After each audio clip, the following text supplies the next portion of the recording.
Au long du Troisième Reich, l'image publique du régime fut construite avec une précision millimétrique.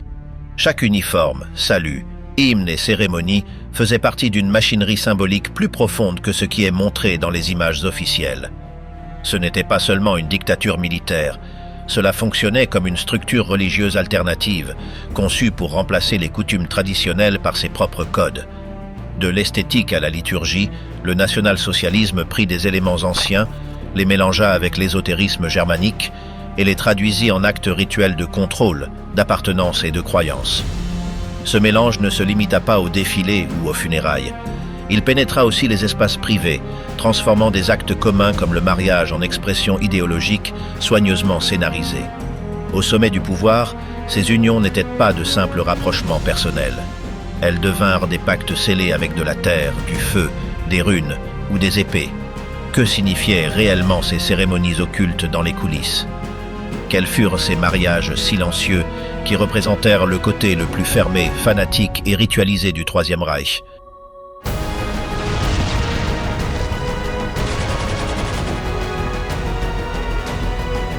Heinrich Himmler et Margaret Boden, le mariage comme laboratoire du contrôle domestique. En l'an 1928, Heinrich Himmler, un homme alors encore distant du pouvoir qu'il allait ensuite concentrer en tant que chef des SS, épousa Margaret Boden. Fille d'un commerçant aisé, elle avait travaillé comme infirmière et représentait, selon les standards de l'époque, un choix conservateur et conforme aux attentes traditionnelles. Cependant, derrière cette apparence de normalité bourgeoise, se cachait une relation marquée par des structures rigides, des normes raciales imposées et une profonde dimension symbolique qui fonctionnait comme une extension de l'appareil idéologique national-socialiste. Par le biais de cette union, Himmler n'organisa pas seulement sa vie intime, mais articula un modèle de vie familiale destiné à être reproduit au sein de l'élite du Reich. Les lettres échangées entre eux et les décrets rédigés par Himmler lui-même concernant le mariage au sein des SS permettent de reconstituer avec précision le caractère structuré, hiérarchique et obsessionnellement planifié de leur relation. Durant les premières années de vie commune, Margaret assuma un rôle centré sur l'organisation pratique du foyer plutôt que sur l'échange émotionnel. Les lettres envoyées par Himmler, loin d'exprimer de l'affection ou une intimité proche, contenaient des descriptions précises sur les routines quotidiennes, les tâches domestiques et des instructions concernant la gestion familiale. Elle commentait des sujets tels que les progrès scolaires de Gudrun, le comportement du personnel de maison, les itinéraires de voyage ou les décisions alimentaires. Le style était technique, presque bureaucratique. Cette manière de communiquer ne révélait pas de la froideur, mais une vision utilitaire de la vie familiale comme engrenage fonctionnel au sein du modèle disciplinaire qu'il aspirait à reproduire à tous les niveaux, y compris le privé. En parallèle à cette dynamique domestique, Himmler rédigea et promulgua en 1931 un ordre qui régulait les mariages au sein des SS, dans lequel se projetaient les mêmes principes qui guidaient sa propre vie conjugale. Le document établissait qu'aucun membre des SS ne pouvait se marier sans l'approbation du Reichsführer, et que cette approbation dépendait du fait que les deux futurs conjoints démontrent une pureté de sang arien et une bonne santé héréditaire. Les unions devenaient ainsi un mécanisme d'ingénierie raciale, où l'amour était subordonné au projet biopolitique du régime. Himmler étendait à tous les membres de son ordre les mêmes critères de sélection et de planification qu'il avait appliqués à sa propre vie personnelle. La relation avec Margaret fonctionnait aussi comme un espace de surveillance idéologique. Dans les lettres, il commentait régulièrement ses impressions sur le comportement du personnel de service, les familles de connaissances et les cercles sociaux de son épouse. Tout écart, rumeur ou attitude qui ne cadrait pas avec la ligne tracée était enregistré et parfois directement remis en question. À plus d'une occasion, Himmler lui écrivait pour lui demander de ne pas assister à telle réunion, d'éviter certaines personnes ou de suivre une directive spécifique pour recevoir des visites. La vie de couple se subordonnait, alors, au rythme et aux exigences d'une hiérarchie invisible mais constante, dans laquelle il opérait comme superviseur du privé et du symbolique. Même dans les échanges familiaux se reproduisait la structure de pouvoir de l'État totalitaire. Malgré ce contrôle, Margaret maintenait un espace opérationnel qui lui était propre. Elle administrait la maison avec efficacité, gérait les employés et voyageait régulièrement, spécialement dans les années précédant la guerre. Elle possédait une discipline de fer, prenait méticuleusement soin de son apparence et maintenait un style de vie sobre mais ordonné. Himmler la respectait pour cela et dans plusieurs lettres lui exprimait son approbation pour sa constance et son sens du devoir. Cependant, quand une décision domestique ne suivait pas le schéma qu'il considérait correct, il le lui faisait remarquer avec des phrases sèches, presque militaires, qui tenaient pour acquis qu'il n'existait qu'une seule manière de faire les choses. Ce ton ne semblait pas générer de conflits ouverts, car Margaret contredisait rarement ses directives. La relation fonctionnait dans les limites attendues, structure, rôle assigné, prévisibilité et exécution. Le mariage entre eux n'inclut pas de cérémonies religieuses traditionnelles, ni ne se réalisa dans un environnement public marquant. Ce fut un acte privé, délibérément discret, ce qui s'explique en partie par la position encore naissante de Himmler au sein de l'appareil du parti. Cependant, cette discrétion coïncidait aussi avec sa vision des rituels familiaux, dépourvus d'ornements, fonctionnels et soumis au programme doctrinal du mouvement. Des années plus tard, lorsqu'il élabora la réglementation pour les mariages des SS, il laissa explicite que les noces ne devaient pas être des célébrations individuelles, mais des actes communautaires chargés de signification raciale et symbolique. L'union avec Margaret anticipait sous forme embryonnaire ce dessein. Dans sa vie privée, il essayait déjà le modèle de famille et de reproduction qu'il souhaitait imposer depuis le sommet du pouvoir. La correspondance maintenue entre 1939 et 1945 montre que même durant les années les plus intenses de la guerre, Himmler conservait une fréquence d'écriture remarquable envers son épouse. Dans beaucoup de ses lettres, il l'informait de ses déplacements, des décisions prises sur le front, et même de détails sur le traitement des prisonniers. Le plus inquiétant est que ces récits, qui incluaient des informations sur les déportations et les camps de concentration, étaient écrits sur le même ton que celui avec lequel il parlait de recettes, d'aménagement du jardin ou de santé dentaire. Cette coexistence du brutal et du domestique révèle une déconnexion émotionnelle planifiée, où l'extermination massive coexistait, sans contradiction apparente, avec les tâches quotidiennes d'un foyer structuré. Margaret ne participait pas activement aux décisions politiques, mais elle ne manifestait pas non plus de désaccord. Son adhésion était passive mais ferme.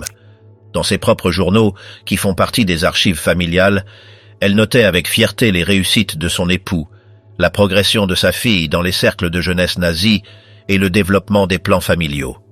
À aucun moment n'apparaît une réflexion critique sur le projet du Troisième Reich. Au contraire, elle partageait l'obsession de la propreté, de la discipline et de l'exclusion de tout ce qui était considéré comme impur. La maison fonctionnait comme un microcosme idéologique où les valeurs du régime se naturalisaient dans chaque action quotidienne.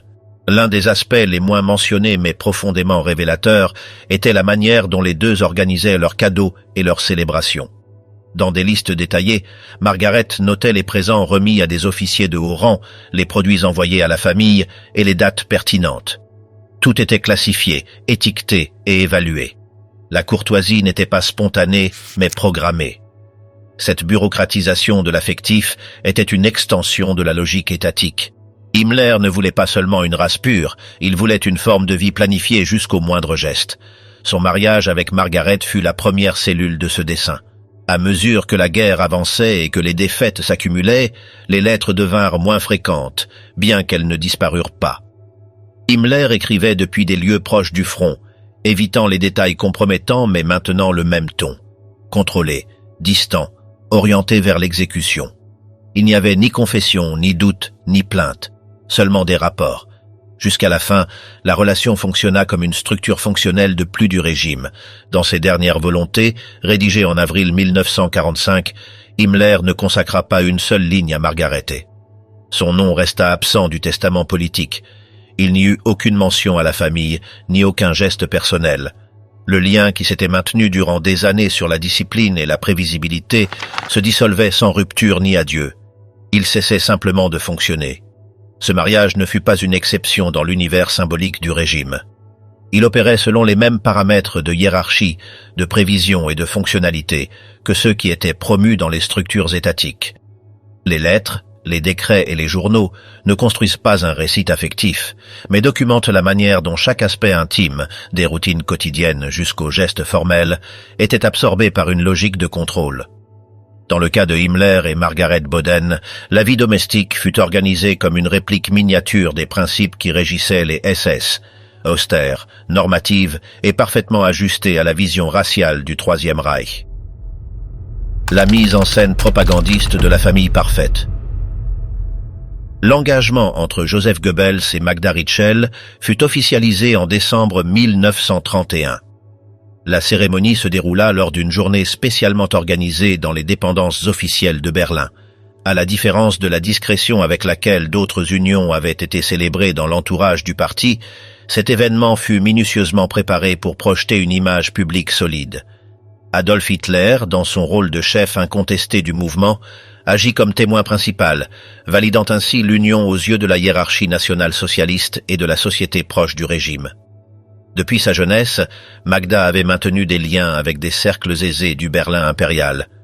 Son premier mariage avec Günther Quandt, un entrepreneur important du secteur industriel, lui avait procuré une position sociale avantageuse. Après sa séparation, elle décida de réintégrer la scène politique grâce à sa proximité avec les hauts responsables du parti. Ce fut précisément au cours de ce processus de rapprochement qu'elle rencontra Goebbels, alors chef de la propagande. L'affinité entre eux se consolida dans le cadre d'événements partisans et de rencontres organisationnelles.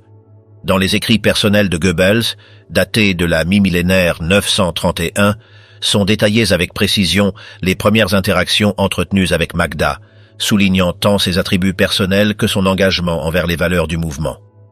La cérémonie de mariage eut une mise en scène pensée pour communiquer l'unité interne. Magda portait une robe simple mais adaptée au code symbolique de l'entourage. Le lieu de célébration ne fut pas une église ni un bureau d'état civil conventionnel, mais une salle administrative liée aux bureaux centraux du parti. Ceci évita toute référence aux institutions religieuses traditionnelles, en ligne avec le détachement progressif du national-socialisme vis-à-vis des structures cléricales. Goebbels, dans ses notes datées pour cette semaine, souligna le caractère ordonné et harmonieux de la cérémonie. Il mentionna également avec insistance le rôle prépondérant de Hitler, qui non seulement signa comme témoin, mais dédia des paroles de soutien au couple, interprétées par les présents comme un message interne de validation politique. Après l'acte, une réception sobre fut organisée, limitée aux figures clés du mouvement. Il n'y eut ni musique protocolaire ni éléments religieux. L'atmosphère fut strictement formelle. Dans ses journaux, Goebbels laissa trace du fait que le Führer prononça une phrase qu'il interpréta comme un signe de confiance totale. « Ton épouse saura maintenir l'équilibre dans les moments critiques ». Cette affirmation serait citée des années plus tard dans divers rapports internes du ministère de la Propagande. Le rôle de Magda au sein du cercle du pouvoir ne se limita pas au seul domaine domestique. Sa présence fut utilisée lors d'actes de masse, de défilés officiels et d'événements conçus pour promouvoir l'image de la femme allemande idéale selon les canons du régime. Photographiée avec ses enfants et entourée d'éléments traditionnels du foyer, elle représentait une synthèse visuelle du modèle familial promu par les autorités. Dans les documents visuels officiels de 1938, elle est montrée entourée de ses descendants dans sa résidence, avec une disposition scénographique très soignée. Le journal personnel de Goebbels offre des détails additionnels sur la manière dont les fonctions étaient réparties au sein du couple. Il assumait l'initiative dans les affaires partisanes, tandis que Magda maintenait une présence discrète mais stratégique lors d'événements sélectionnés. Selon les annotations du 30 janvier 1933, juste après l'accession de Hitler au pouvoir, Magda fut consultée sur la manière dont devait s'organiser la célébration familiale privée. Sa proposition fut de réaliser une petite réunion sans symboles ecclésiastiques, ce qui fut exécuté conformément à cette suggestion. Cette ligne de conduite fut maintenue durant toute leur relation. Avec le passage des années, le couple fit face à des situations de haute exposition publique. Les tournées organisées par le ministère de la Propagande incluaient des présentations lors desquelles Magda devait interagir avec des délégations étrangères. À chacune de ces occasions, le protocole évitait les symboles traditionnels et se tenait aux codes esthétiques développés par l'appareil culturel du régime. Les archives de l'IFZ conservent des photographies de ces rencontres où Magda apparaît vêtue de manière neutre, sans ornement ni référence religieuse, toujours accompagnée par une figure masculine de l'entourage officiel, généralement Goebbels ou un subordonné proche. Dans les volumes postérieurs du journal de Goebbels, correspondant aux années de la guerre, on trouve de multiples références au rôle de Magda comme médiatrice au sein de l'appareil domestique du pouvoir. Une entrée de 1941 décrit comment elle se chargea de gérer la visite d'une délégation italienne sans participation directe du ministère des Affaires étrangères. L'action fut interprétée comme une preuve d'autonomie dans la gestion symbolique des visiteurs. Les matériaux internes produits par le ministère de la Propagande évitaient toute représentation qui pourrait transmettre de l'incertitude ou de l'ambiguïté. Tout ce qui était lié à la vie privée des hauts fonctionnaires, y compris leurs épouses, était traité avec une logique de montage visuel planifié. On privilégiait les cadrages statiques, l'expression neutre et les compositions symétriques. L'objectif n'était pas de montrer des liens affectifs ni des scènes authentiques, mais de projeter une discipline esthétique et une cohérence symbolique. Chaque publication était révisée pour que les éléments visibles répondent à une ligne de communication strictement épurée. La relation entre les deux se transforma en une ressource esthétique de propagande. L'image de Magda aux côtés de ses enfants fut utilisée de manière systématique pour illustrer l'idéal domestique nazi, avec des séances photographiques soigneusement mises en scène. Cette construction visuelle fut bien plus significative dans leur lien que n'importe quel geste intime documenté. La formalité se maintint jusqu'au dernier jour du régime. Pendant la chute de Berlin, tous deux restèrent dans le bunker du Führer. Magda conserve une attitude alignée sur la ligne officielle, sans émettre de signes publics de désaccord. Lors de sa dernière apparition enregistrée, elle fut vue distribuant des effets personnels mineurs aux officiers les plus jeunes. Goebbels, selon le témoignage d'un aide proche, la décrivit comme « le visage calme de la loyauté au milieu de l'effondrement ». Le mariage entre Joseph Goebbels et Magda Ritschl fut plus qu'une union personnelle. Il fonctionna comme un instrument symbolique de l'appareil propagandiste du Troisième Reich. Chaque acte, chaque image, chaque apparition fut conçue pour projeter l'ordre, le devoir et la fidélité. Les formes traditionnelles furent remplacées par des rites adaptés au nouvel ordre. Et bien que les archives préservent des traces de la vie quotidienne, ce qui reste est l'empreinte d'un couple utilisé pour consolider un projet politique qui exigeait une subordination totale. Il n'y eut pas de place pour des gestes privés dissociés du message collectif. Chaque décision familiale fut une extension du discours officiel. Cette relation fut-elle une construction idéologique de plus, ou le reflet extrême de la manière dont le régime absorbait même l'intimité? Alliance doctrinale, forgée dans la foi politique. Rudolf Hess a rencontré Ilse Pröll dans la décennie de 1920, dans un contexte encore marqué par l'instabilité politique de l'après-guerre. Tous deux partageaient des préoccupations similaires liées au destin national et une forte orientation vers les principes du mouvement national-socialiste émerge. Ilse, fille d'un médecin de Berlin, était diplômée en psychologie avec une solide formation académique. Durant ses années de jeunesse, elle fut attirée par des idées liées au mysticisme germanique et à l'idéal de communauté organique, des thèmes que Hess fréquentait également dans ses lectures. Ils se rencontrèrent dans les cercles intellectuels liés au Parti national-socialiste avant que celui-ci n'accède au pouvoir, et ce fut précisément leur engagement idéologique commun qui les rapprocha graduellement. La relation fut officialisée en 1927 par une cérémonie civile. L'acte de mariage fit état d'une union sans excès protocolaire, mais sous une atmosphère où la compatibilité idéologique était centrale. À la différence des mariages aristocratiques ou de ceux liés au haut commandement militaire, dans ce cas, le symbolisme ne tourna pas autour de l'ostentation, mais autour de l'affirmation du lien spirituel entre les deux. Ilse, dans ses écrits postérieurs, décrivit ce jour comme un pas vers une vie consacrée au projet commun du renouveau allemand. Durant les premières années de vie commune, Hess développa un rôle clé dans l'articulation doctrinale du national-socialisme. En qualité de secrétaire personnel de Hitler et chargé postérieur de tâches organisationnelles au sein du parti, il passait de longues périodes hors de la maison. Malgré cela, il maintenait un contact épistolaire régulier avec Ilse. Les lettres révèlent une structure de pensée rigide, où se combinaient des thèmes personnels avec des affirmations doctrinales. Dans une missive datée de 1931, Hess lui écrivit que « Tout sacrifice personnel est justifié s'il est au service de la mission historique qui nous a été confiée. » Ilse, loin de réclamer une vie domestique conventionnelle, renforçait dans ses réponses la nécessité de rester ferme face à l'adversité et à la critique extérieure. Tous deux comprenaient leur lien comme une alliance encadrée dans un horizon doctrinal plus vaste, Ils ne le concevaient pas comme une sphère séparée du politique, mais comme l'expression parallèle de leur adhésion totale à l'idéologie du parti.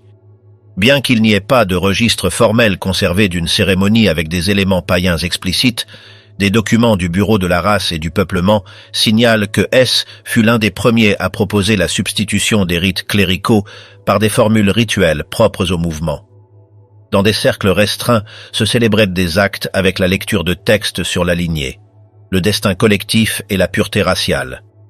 Ces pratiques, promues par leur cercle, se consolidèrent dans la décennie suivante, comme faisant partie du répertoire cérémoniel des mariages liés au SS, en grande partie grâce à son impulsion. Hills, pour sa part, écrivit plusieurs articles dans des revues orientées vers le public féminin du parti, où elle abordait des thèmes comme la discipline domestique, l'éducation des enfants au service de l'État et le rôle de la femme comme soutien moral du foyer idéologiquement correct. Dans ces textes, il n'était fait référence à aucune question émotionnelle ou affective, mais à la fonction structurelle que devait remplir chaque membre du noyau familial dans le projet national. Son style d'écriture était sobre, sans excès sentimentaux.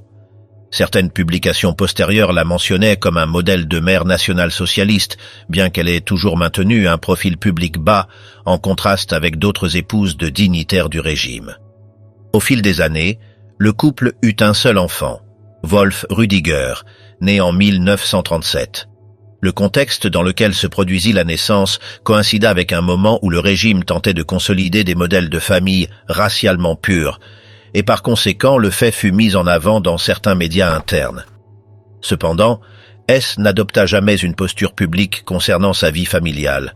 Il préférait maintenir une distance stricte entre ses fonctions politiques et son environnement privé, bien qu'il considérât en interne que son foyer devait être régi par les mêmes normes qu'il tentait d'appliquer dans le reste du pays. Le lien entre les deux ne se brisa pas après le vol inattendu de S vers l'Écosse en mai 1941. La décision, prise unilatéralement par lui, généra une commotion au sein de l'appareil de pouvoir du Troisième Reich. Alors que le haut commandement le considéra comme un acte de trahison ou de folie, Hills opta pour le silence. Dans une correspondance privée envoyée à des proches, elle écrivit que « Celui qui a cru en une mission toute sa vie ne peut être jugé par les moyens employés pour la remplir. » Cette phrase condensait la logique avec laquelle tous deux avaient structuré leur relation depuis le début.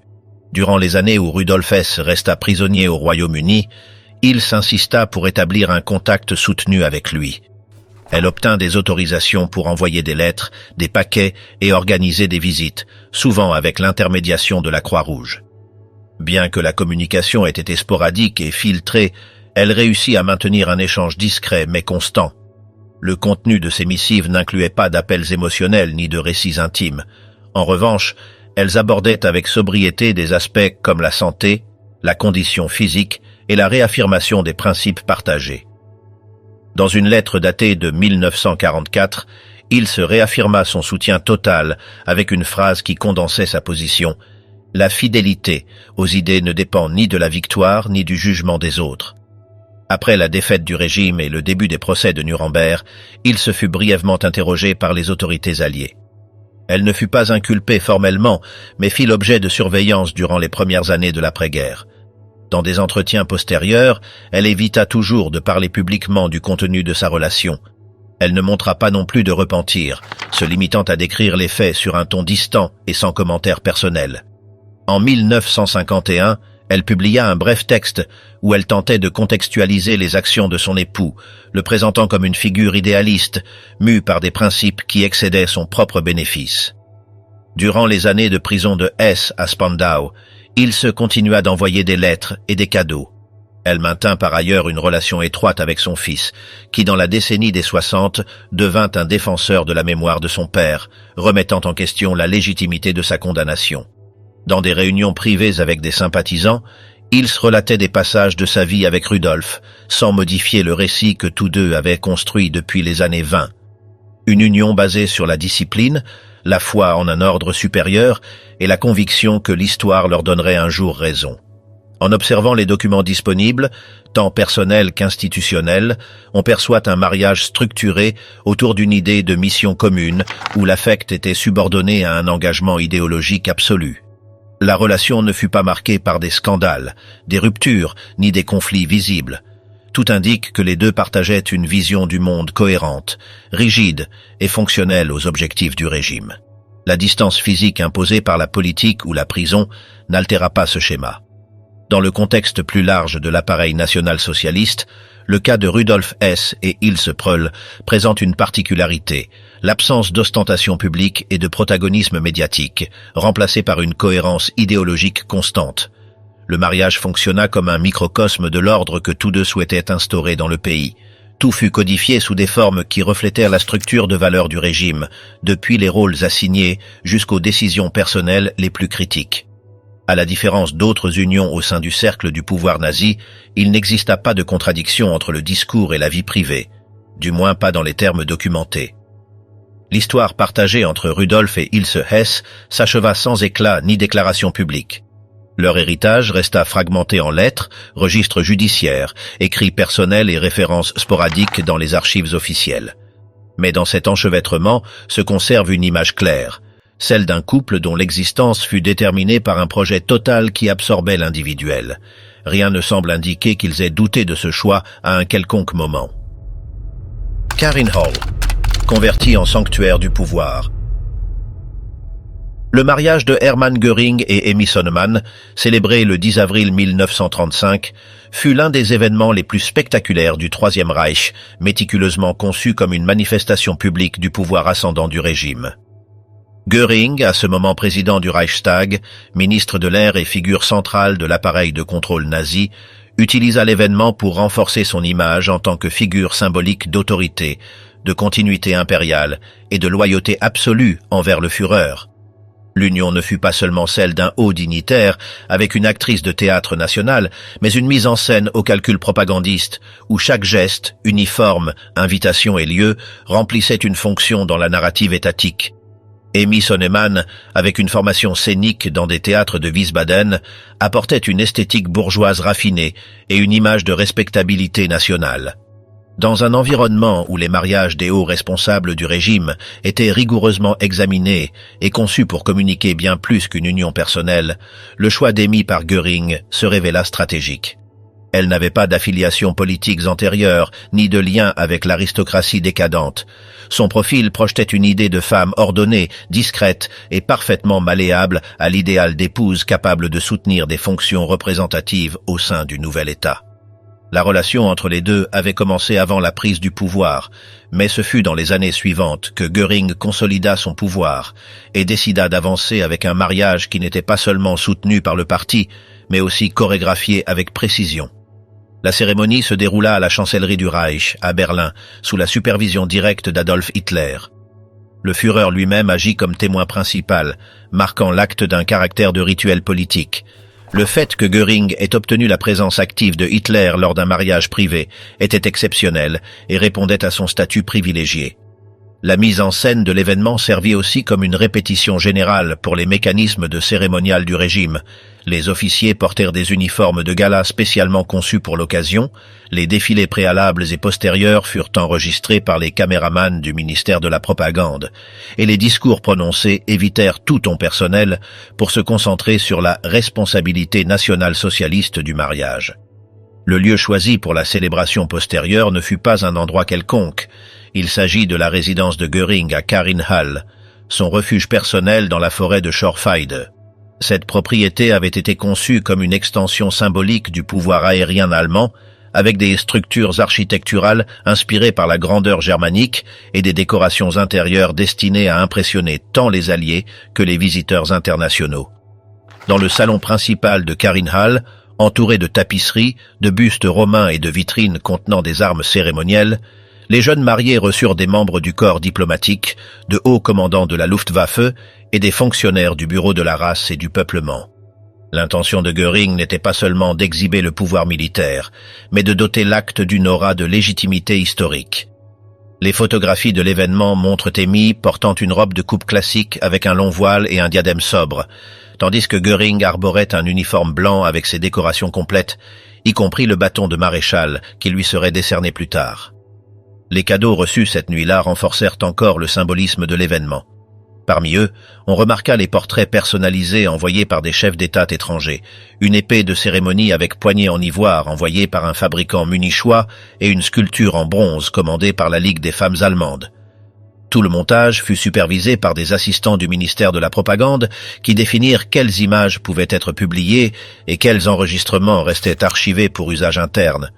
Le mariage fut utilisé dans les semaines suivantes comme pièce centrale dans des expositions du NSDAP sur la morale nationale-socialiste, présentant Göring et Emmy comme un modèle d'union entre devoir militaire et domesticité disciplinée. L'acte matrimonial lui-même fut enregistré de manière officielle avec une copie de l'acte envoyé tant au ministère de l'Intérieur qu'aux archives centrales de la Luftwaffe.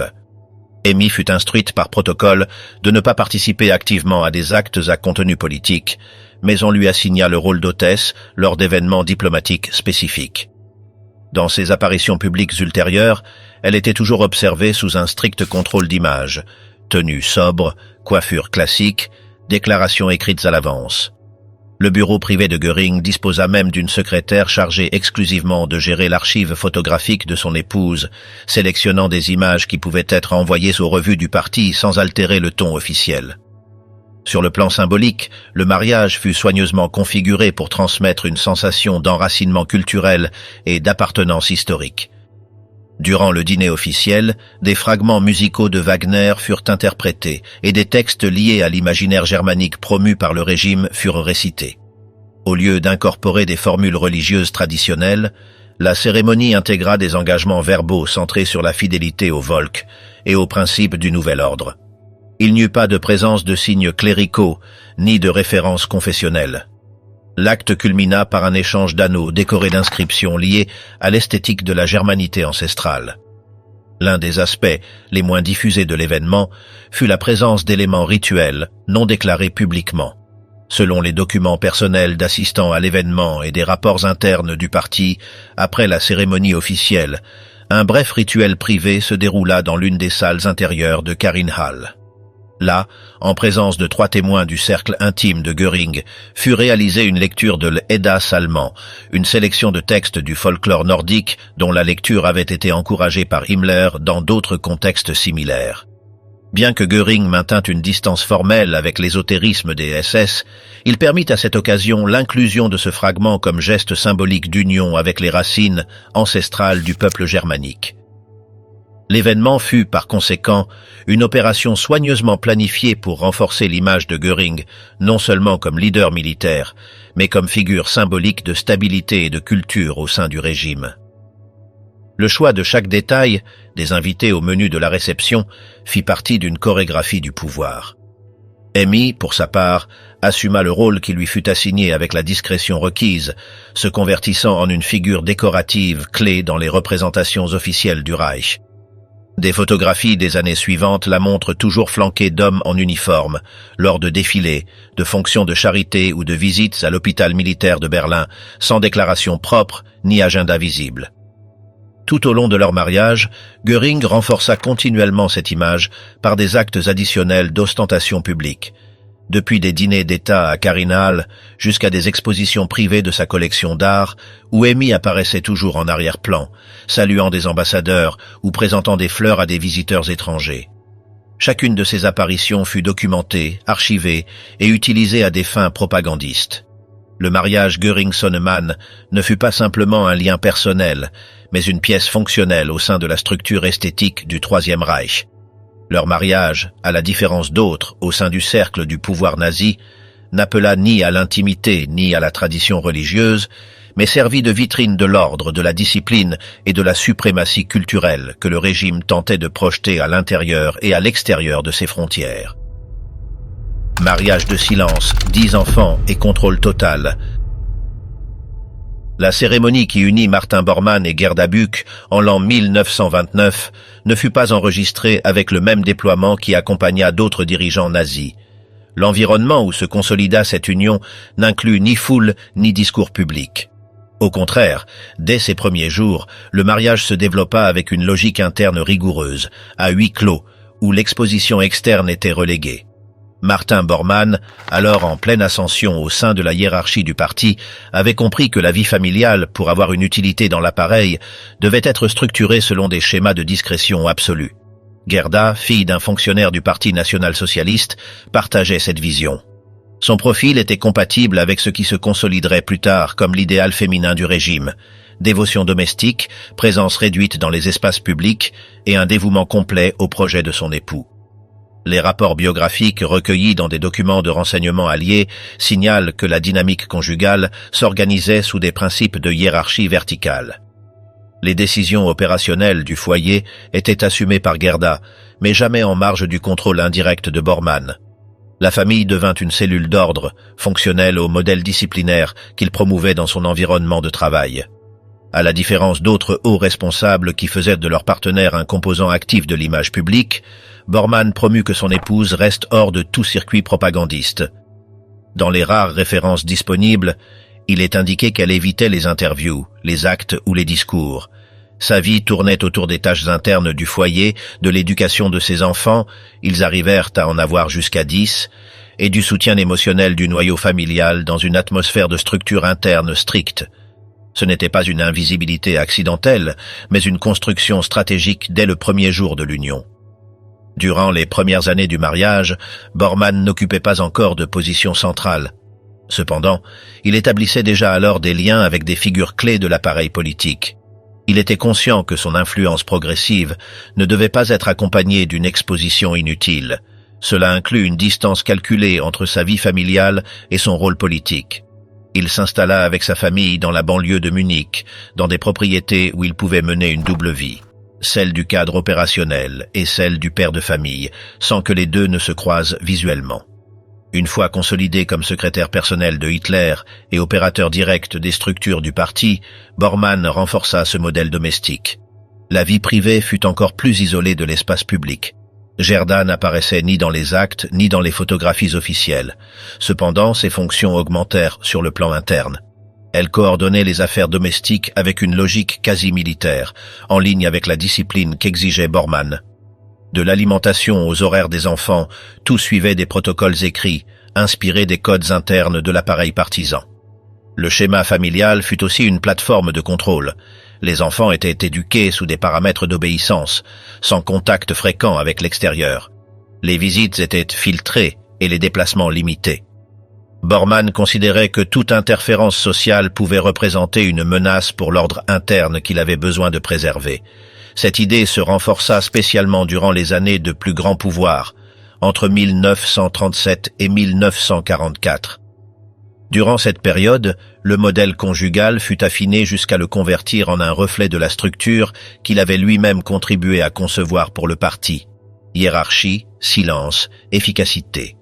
Certains documents rassemblés par les agences de renseignement après la guerre offrent des descriptions de la correspondance entre Martin et Gerda. Dans ceux-ci, le contenu n'inclut pas d'expressions sentimentales explicites ni de références personnelles. Les lettres révèlent une relation fonctionnelle, centrée sur l'accomplissement des routines, la coordination des nécessités domestiques et la surveillance des enfants. Aucune rupture ni crise n'est détectée, mais une continuité organisée. Les communications évitaient les thèmes sensibles ou les évaluations émotionnelles, ce qui suggère un accord tacite pour soutenir cette forme de lien impersonnel. Le choix de se maintenir à l'écart de la visibilité permit également que le mariage survive aux années les plus complexes du conflit. Tandis que Bormann s'occupait de gérer les nominations, les ressources et les dossiers confidentiels, Gerda maintenait la maison comme un bloc autonome. Même à l'approche de la fin de la guerre, il n'y eut aucun signe de rupture. Le système interne continua de fonctionner sous le même format. Les routines familiales furent maintenues, même lorsque la réalité politique s'était déjà effondrée. Après l'effondrement du régime, Gerda n'accompagna pas Martin dans sa fuite. Dans des rapports postérieurs, il est indiqué qu'elle assuma l'effondrement sans dramaturgie, réaffirmant son rôle dans l'espace privé. Elle mourut peu de temps après, tandis que Bormann était toujours porté disparu. Dans les entretiens d'après-guerre, d'anciens voisins et connaissances s'accordèrent à la décrire comme une femme extrêmement réservée, avec un profil absolument éloigné de l'exaltation idéologique. Cependant, son adhésion au système interne du régime se soutenait par des actions concrètes. Gestion, obéissance, silence. Du point de vue de l'appareil partisan, cette union représentait une application disciplinée des principes national-socialistes dans le domaine familial. Sans recourir à des gestes publics ni à l'exposition médiatique, il maintenait un schéma de vie commune conçu pour garantir l'ordre interne et la cohérence avec les hiérarchies du régime. Cette discrétion ne les rendait pas invisibles, elle les différenciait. Tandis que d'autres mariages du cercle nazi combinaient une gestualité politique avec une affectation symbolique, Martin et Gerda érigèrent une structure familiale fermée, stricte et sans déviation par rapport au schéma qu'il imposait lui-même dans son environnement de travail. Dans les archives de l'OSS nord-américain apparaît une mention isolée à l'entraînement des enfants au code de comportement interne. Selon ces registres, ils recevaient des lectures sélectionnées, des directives sur les manières, des exercices physiques quotidiens et une participation aux tâches domestiques, tout cela dans le périmètre familial. Ce modèle éducatif fut interprété comme une tentative de répliquer le schéma partisan en version domestique, sans espace pour la spontanéité ou les écarts. La maison fonctionnait comme une extension directe de l'appareil politique, même dans les détails minimes. L'analyse de ce mariage ne peut être séparée de la logique structurelle du régime. Chez Martin Bormann se condensaient deux fonctions, celle de l'opérateur qui prenait des décisions fondamentales dans le cercle le plus restreint du pouvoir, et celle du chef de famille qui répliquait ces structures d'ordre et de hiérarchie dans son environnement domestique. Gerda fut la pièce qui garantit que ce modèle fonctionne, sans discours, sans rôle de premier plan, mais avec une pleine efficacité. Son rôle fut invisible, mais central. À la différence des autres leaders nazis qui utilisèrent souvent leurs relations conjugales comme un outil de validation politique, Bormann conçut l'institution matrimoniale comme un dispositif silencieux de stabilité. Son union avec Gerda ne fut ni un instrument de campagne, ni un complément propagandiste. Ce fut une formule opérative, conçue pour garantir l'ordre, la retenue et la fonctionnalité dans l'espace le plus proche. Ce choix reflétait non seulement sa personnalité, mais aussi le type de pouvoir qu'il exerçait, caché, implacable, sans geste vers l'extérieur. L'étude de cette relation permet d'observer un modèle différent de contrôle, non celui qui s'impose par l'image, le charisme ou le spectacle, mais celui qui s'organise par la structure, la surveillance constante et la prévision absolue.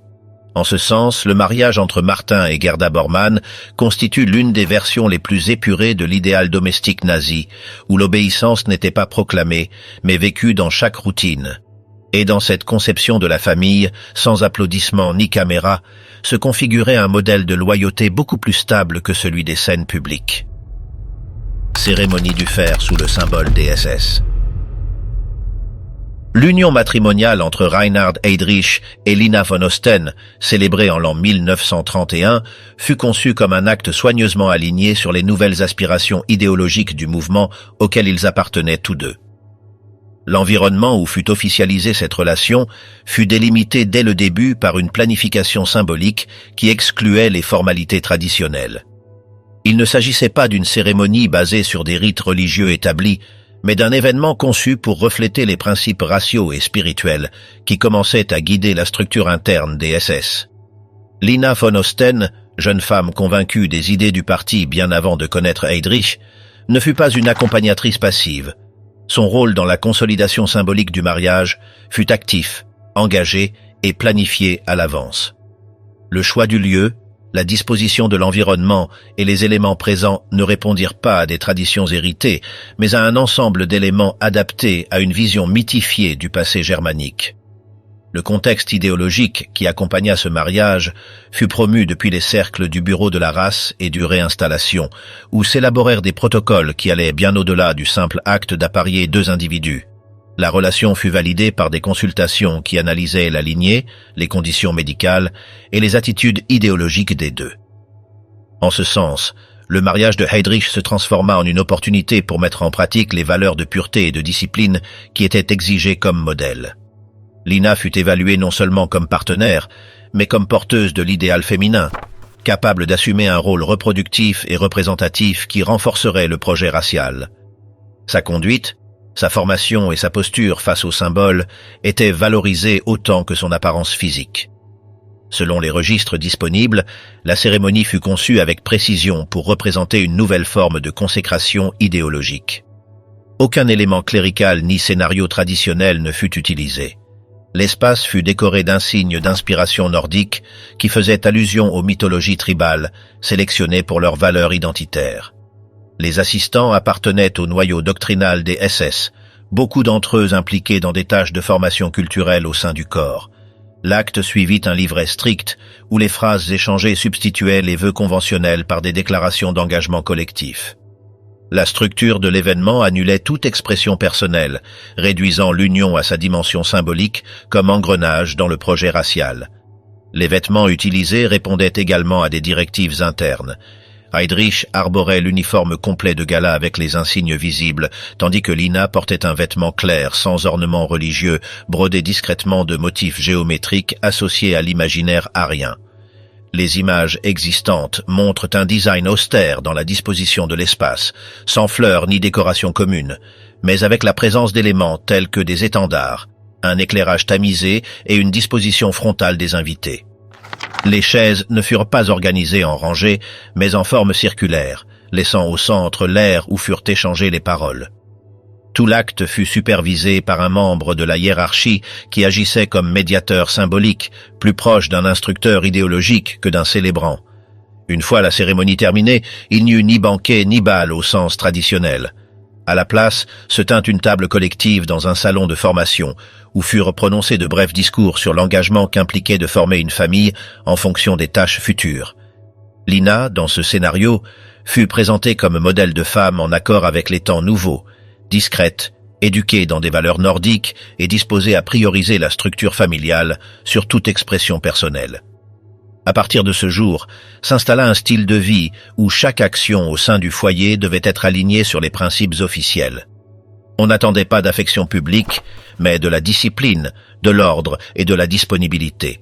Dans ses écrits et registres internes, Reinhard Heydrich laissait clair que l'organisation domestique devait s'ajuster aux mêmes principes hiérarchiques qui régissaient son activité institutionnelle. Il ne parlait pas de son épouse en termes affectifs, mais comme une figure intégrée au rouage qui facilitait sa performance opérationnelle. Cette logique se traduisait par une structure familiale rigide, où les décisions concernant l'éducation, les routines quotidiennes et la formation des enfants suivaient des directives définies par la discipline et l'utilité dans le cadre idéologique des SS. Lina maintenait une vie domestique alignée sur l'appareil idéologique sans besoin d'instructions explicites. Sa façon d'organiser la maison, de sélectionner la littérature disponible et de fixer les normes internes reproduisait naturellement le contrôle qui caractérisait les SS, même en l'absence de supervision directe. Durant les années suivantes, le foyer de Heydrich opéra comme point de rencontre informel pour des figures du cercle idéologique le plus strict, spécialement celles liées au programme de révision culturelle. Lina participait à ces activités sans jamais occuper une place de premier plan. Sa fonction était d'assurer l'ambiance, de maintenir la narrative familiale sous contrôle et de transmettre vers l'extérieur une image de stabilité. Il a été enregistré que durant certains anniversaires de mariage se répétaient de brefs rituels, non publics, où l'on renouvelait les phrases de l'engagement original, maintenant le style symbolique nordique et évitant toute adaptation du christianisme ou de la culture bourgeoise. L'un des éléments les plus marquants de ce lien fut la place réservée aux souvenirs mythiques. Tant Reinhard que Lina participaient activement à la récupération de formes de comportement associées à l'idéal germanique ancien. Dans leur résidence, par exemple, étaient conservés des objets considérés comme représentatifs de l'héritage tribal, tels que des pièces sculptées, des gravures avec des inscriptions runiques et des manuels avec des normes pour l'éducation des enfants basés sur les valeurs de lutte, d'obéissance et d'isolement émotionnel. Lina assumait ces normes sans réserve, remplissant un rôle qui n'avait pas d'espace pour la contradiction. Avec l'ascension de Heydrich à des postes de plus grande visibilité au sein de l'appareil répressif, sa vie conjugale ne devint pas plus publique. Au contraire, les conditions d'isolement furent renforcées. Lina fut instruite pour ne pas accorder d'interviews, ne pas écrire de récits personnels et rester en retrait. Ses apparitions étaient limitées à des événements extrêmement régulés, où sa présence n'était autorisée que si elle contribuait à renforcer le message de l'institution. Lorsque Heydrich fut assigné à des fonctions spéciales dans des territoires occupés, il fut interdit à sa famille de résider avec lui, non par sécurité, mais pour maintenir l'image de sacrifice et de séparation fonctionnelle qui était attendue des hauts responsables. Durant les dernières années du régime, la figure de Lina demeura sans changement public. À la différence d'autres épouses de figures du parti qui assumèrent des rôles plus actifs ou visibles, elle conserva sa place dans l'ombre. Son nom apparaissait dans des listes internes, des rapports de conduite et des bulletins des SS où était soulignée sa constance. Quand Heydrich fut mortellement blessé, il n'y eut pas de déclaration familiale. Lina reçut des instructions précises sur comment agir, quoi dire et à qui répondre. L'adieu fut régulé avec exactitude. Les registres montrent que, même à ce moment, fut priorisé le caractère symbolique de la perte au-dessus de toute expression de douleur. Après la fin du conflit, Lina opta pour ne pas s'exposer publiquement. Dans les rares interviews qu'elle accorda dans les décennies postérieures, elle évita de faire des commentaires personnels ou des reconstitutions intimes de sa vie commune avec Heydrich. Elle se limita à reproduire des expressions institutionnelles sans apporter de nuances subjectives. Son récit, laconique et dépouillé d'anecdotes privées, confirme le caractère discipliné du lien qu'ils partagèrent. Dès le commencement, leur relation fut organisée selon des principes de subordination fonctionnelle et d'adhésion totale au cadre symbolique qui les entourait. La cérémonie qui les unit et la dynamique qu'ils soutinrent reflètent un modèle de domesticité idéologisé, dans lequel chaque geste faisait partie d'une structure supérieure, sans espace pour les écarts personnels. Karl Wolff et Frieda von Röder, rituel de pierre et de sang. L'union entre Karl Wolff et Frieda von Röder ne suivit pas le modèle public ou institutionnel qui accompagna d'autres unions au sein du cercle de pouvoir du Troisième Reich. Loin des projecteurs et sans interventions extérieures, la cérémonie se déroula dans un environnement réduit et contrôlé, réservé aux hauts responsables des SS. Wolff, à ce moment assistant personnel de Heinrich Himmler et postérieurement chef d'état-major des SS, maintenait un accès direct aux rituels formels et aux offices symboliques qui étaient promus au sein de l'appareil. Son mariage fut l'un des rares où furent appliquées intégralement les idées rituelles que Himmler avait introduites dans l'ordre noir. L'espace de la cérémonie fut distinct d'une église ou d'une enceinte civile. Le lieu avait été préparé conformément aux directives de l'Ahnenerbe et du bureau principal de la race et du peuplement. Il n'y avait ni croix ni symbole religieux traditionnel. À leur place furent utilisées des runes gravées, des étendards noirs et des torches allumées. L'autel consistait en une plateforme circulaire de pierre taillée, orientée vers le nord. Autour se trouvaient des membres choisis de la SS, tous vêtus de gala, sans présence de civils ou de fonctionnaires étrangers à l'organisation. Frieda von Röder, avec des antécédents dans le domaine diplomatique, partageait pleinement les principes du cercle de pouvoir qu'elle rejoignait. Son incorporation à l'univers féminin des SS ne fut pas de caractère bureaucratique, mais rituel. La cérémonie représenta son acceptation formelle comme compagne d'un haut dirigeant, par un engagement exprimé avec des formules archaïques qui faisaient allusion directe à des lignées mythiques et à des devoirs collectifs. La conduite de l'acte fut à la charge d'un fonctionnaire du bureau du peuplement, suivant un protocole qui remplaçait toute liturgie traditionnelle par des gestes symboliques de racines germaniques. Les deux époux déclarèrent leur fidélité debout, les pieds nus sur de la terre mouillée, et complétèrent le rite en unissant leurs mains ensanglantées sur un tissu sombre, destiné à être conservé comme témoignage matériel de l'union. Le mariage ne fut pas enregistré officiellement par l'état civil. Seul en resta trace dans les archives internes de la SS, sous le code de union autorisé par le bureau du peuplement. L'archive incluait une description de la lignée des deux, des évaluations raciales approuvées et la confirmation que Frieda avait une ascendance considérée appropriée pour le futur biologique du Reich. Le document omettait toute référence à des aspects sentimentaux ou personnels. L'objectif était de consolider une unité fonctionnelle au sein de la structure raciale du régime. Après la cérémonie, il n'y eut ni banquet public ni célébration sociale. Les assistants partagèrent un repas frugal dans une dépendance annexe, décorée de motifs de l'ancienne culture germanique. Au mur pendaient des emblèmes avec la rune de vie et des textes tirés d'anciens écrits islandais. Himmler n'y assista pas directement, mais envoya une note signée dans laquelle il félicitait le nouveau couple et l'exhortait à maintenir l'esprit de la communauté de l'honneur, de la fidélité et du devoir racial. Dans les jours suivants, Frida s'installa dans une résidence assignée au corps féminin associé aux hauts responsables de la SS.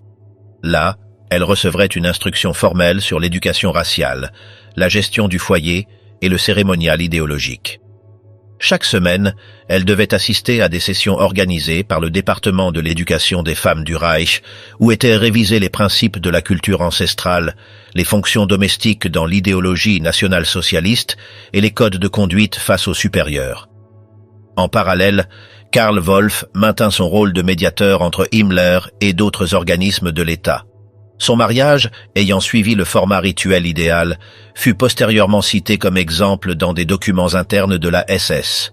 Dans une brochure de Fritz Weitzel intitulée « Les célébrations dans la vie de la famille SS », il était fait référence indirecte à cette union comme modèle pour les futures générations.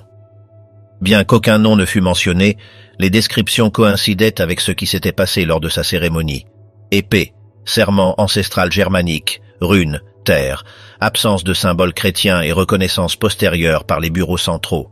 La relation se maintint sous de strictes règles de confidentialité. Frida n'apparaissait ni dans les événements publics, ni dans les reportages de la presse du régime. Il n'existait que des enregistrements photographiques internes où elle posait aux côtés d'autres épouses d'officiers lors d'actes de formation idéologique. L'éducation des enfants du couple suivit le modèle recommandé.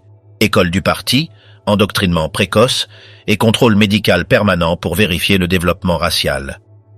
Dans l'un des documents annexes conservés dans les archives de l'Ahnenerbe, il était noté que Frida avait satisfait à toutes les exigences pour être considérée comme « mère archétypique du Reich », titre octroyé seulement aux femmes qui unissaient l'ascendance, la conviction politique et le dévouement total au rôle familial. Karl Wolff, durant ses années actives, supervisa d'autres unions selon le même modèle.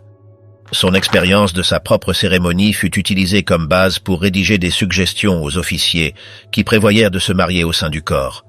Parmi celles-ci figurait la recommandation d'éviter les registres civils, d'éliminer les références chrétiennes et de remplacer les vœux traditionnels par des pactes de sang. On promouvait également l'usage de pierres consacrées, de feux rituels et l'élimination de toute musique n'ayant pas de racines germaniques.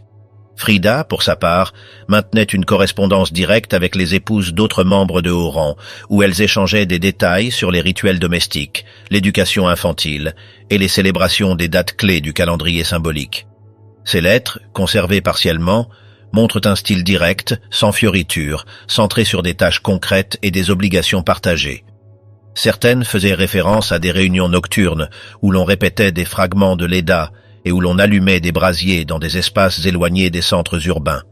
En avançant dans la guerre, la structure des célébrations privées perdit de sa priorité. Cependant, le mariage de Wolff et Frida continua de représenter le modèle de référence dans les manuels internes. La fidélité idéologique des deux ne fut jamais mise en doute. Même après que Wolff eut été partiellement éloigné du noyau central du pouvoir, son épouse conserva son statut au sein des structures féminines du parti. Il n'y a pas de registre de rupture, de conflit ou de déclaration publique. Tout fut maintenu sur le plan interne, sous des protocoles qui évitaient les fuites ou l'exposition. Après l'effondrement du régime, Frida fut interrogée par des autorités étrangères, mais elle nia connaître des détails opérationnels de l'appareil. Son rôle se maintint toujours dans le cadre domestique idéologisé, sans déviation ni remise en question. Le chapitre de Karl Wolff et Frida von Roeder ne représente pas une histoire intime en termes émotionnels. Son intérêt réside dans la manière dont une cérémonie structurée sous des principes symboliques spécifiques réussit à se consolider comme format de référence au sein de l'appareil. Elle fut prise comme exemple pour de futures unions au sein du corps des SS, citée dans des manuels internes et utilisée comme base pour entraîner d'autres officiers au protocole matrimonial idéologique. Dans ce contexte, le mariage cessa d'être un acte privé et passa à remplir une fonction normative, absorbée par le tissu institutionnel qui régulait la vie interne du régime. Le mariage du sol ancestral, la cérémonie païenne de Darré. L'union entre Richard Walter Darré et Elisabeth von Trotta fut organisée sous les mêmes coordonnées symboliques que Darré avait promues durant des années. Il n'y eut ni église ni prêtre. La cérémonie, limitée à peu d'assistants proches de l'idéologie raciale, se déroula en plein air, près d'une étendue de sol cultivé qui, selon ses partisans, représentait l'esprit de la race germanique. Un autel improvisé avec des pierres et des branches marquait le centre de la scène. La figure du prêtre fut remplacée par un camarade du corps agricole du Reich, qui récita des textes sur le sang et le sol. La cérémonie inclut un geste symbolique plus lié au chant qu'au militaire. Darré et von Trotha posèrent leurs mains sur un bloc de sol agricole extrait de la dernière culture familiale. Il n'y eut ni alliance, ni symbole métallique. L'engagement fut exprimé comme une promesse de continuité paysanne et de régénération raciale à travers le travail agricole. Il n'y eut pas de musique instrumentale. À sa place, furent entonnés des chants ancestraux qui invoquaient la fertilité du champ et la protection des forces naturelles liées à l'imaginaire nordique. Des bottes d'herbe séchées furent allumées et une épée fut levée avec la poignée orientée vers le ciel, comme geste rituel. La scène n'inclut ni signes cléricaux ni références religieuses conventionnelles. Seul était présent le soleil en haut, un drapeau avec des runes et un emblème d'épi cousu sur les costumes. Élisabeth, sans voile ni ornement, portait une ceinture tressée avec des fibres provenant de la dernière culture familiale. Darré défendait que l'âme du peuple allemand se trouvait dans la terre, non dans les livres ni dans les villes. Pour lui, se marier n'impliquait pas entrer dans une vie privée, mais s'intégrer à une cause de reproduction nationale. Le serment que tous deux prononcèrent parlait de « semer du sang noble en sol sacré » et de maintenir fidélité à « l'ordre des ancêtres ». Plusieurs mois après, Darré utilisa son propre mariage comme modèle pour les nouveaux rites qui devaient être adoptés par les familles rurales du Reich. Le Bureau de la population et de la politique raciale publia des circulaires où étaient soulignés les éléments présents dans cette cérémonie. Usage du sol ancestral, renonciation aux symboles étrangers, promesse de procréation et soutien aux valeurs du sang paysan. Aucun des éléments présents ne fut improvisé. Tout répondait à la doctrine que Darré avait consolidée depuis son texte, une nouvelle noblesse de sang et de sol. La noce ne fut pas une exception, mais une extension pratique de cette théorie. Même Élisabeth, sans expérience politique préalable, devint dès lors une figure publique du cercle agraire féminin. Sa fonction ne fut pas sociale, mais biologique. Elle devait incarner la femme porteuse du champ, celle qui nourrit, reproduit et préserve. Dans les années suivantes, des enregistrements photographiques de l'acte furent réalisés, mais ils ne circulèrent pas dans la presse générale, seulement dans des revues spécialisées du secteur agraire racial. Le mariage ne fut pas rappelé pour ses émotions, mais pour son utilité idéologique. À la différence d'autres noces du régime, marquées par des fêtes, de la musique ou des galas, celle de Darré et von Trotha devint une référence parmi les organisateurs de rituels ruraux. Elle était fonctionnelle, symbolique et absolument païenne. Le mariage final du culte nazi, Hitler et Eva Braun. À l'intérieur du bunker souterrain de la chancellerie, à quelques mètres de la surface dévastée par les bombardements soviétiques, se déroula une cérémonie en dehors de tout protocole traditionnel. C'était l'aube du 29 avril 1945. Adolf Hitler, isolé de son environnement extérieur, réunit les quelques membres de son cercle de confiance pour formaliser ce qu'il avait évité pendant des années, son mariage avec Eva Braun. Il n'y eut ni témoin populaire ni salon décoré. À la place, un petit bureau, des murs couverts de fumée et une odeur d'humidité, des documents officiels empilés sur un pupitre, et deux figures vêtues de manière austère. Eva portait une robe sombre simple. Hitler arborait le même uniforme gris qu'il avait porté lors de ses dernières réunions avec l'état-major. Sur le côté, le ministre Joseph Goebbels observait en silence. Le général Hans Krebs et l'amiral Voss étaient également présents. Un officier du ministère de l'Intérieur, Walter Wagner, fut appelé pour remplir le rôle de fonctionnaire légal. L'acte commença par un échange de paroles protocolaires. Wagner demanda les noms complets des époux, leurs âges et leur situation légale. Eva répondit avec fermeté. Hitler hésita légèrement, mais reprit ensuite la formalité du moment. Le serment fut bref, s'accepter mutuellement comme conjoints et s'engager à respecter le lien jusqu'à la mort. Sans prêtre, sans alliance, sans hymne. Seulement la lecture de l'acte et les signatures sur un document légal qui serait détruit quelques heures plus tard avec les corps de ceux qui l'avaient signé. Après la signature, il n'y eut pas de toast. Hitler se retira à son bureau où il finirait de dicter son testament politique. Braun fut accompagné dans une pièce contiguë par l'une des secrétaires. Goebbels prit note du document final. Dans ce texte, Hitler déclara qu'il avait décidé d'épouser la femme qui l'avait accompagné durant de longues années, lui reconnaissant une loyauté absolue et un silence face à tous les risques qu'impliquait sa vie. Ce testament, signé à 4 heures du matin, ne fut pas pensé comme un legs politique, mais comme une conclusion personnelle.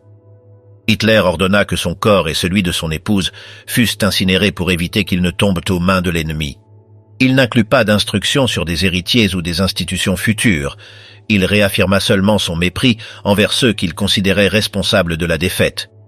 La cérémonie, dans ce contexte, n'avait pas de charge romantique. Ce fut un acte final de contrôle sur la seule chose qu'il pouvait encore décider: comment et avec qui clore son histoire. Depuis des semaines, Eva Braun était restée dans le bunker par décision propre. Elle rejeta les opportunités de fuite. Malgré les recommandations de la sécurité personnelle de Hitler, elle choisit de rester. Sa présence n'altérait pas les plans du cercle militaire, mais marquait un geste inhabituel.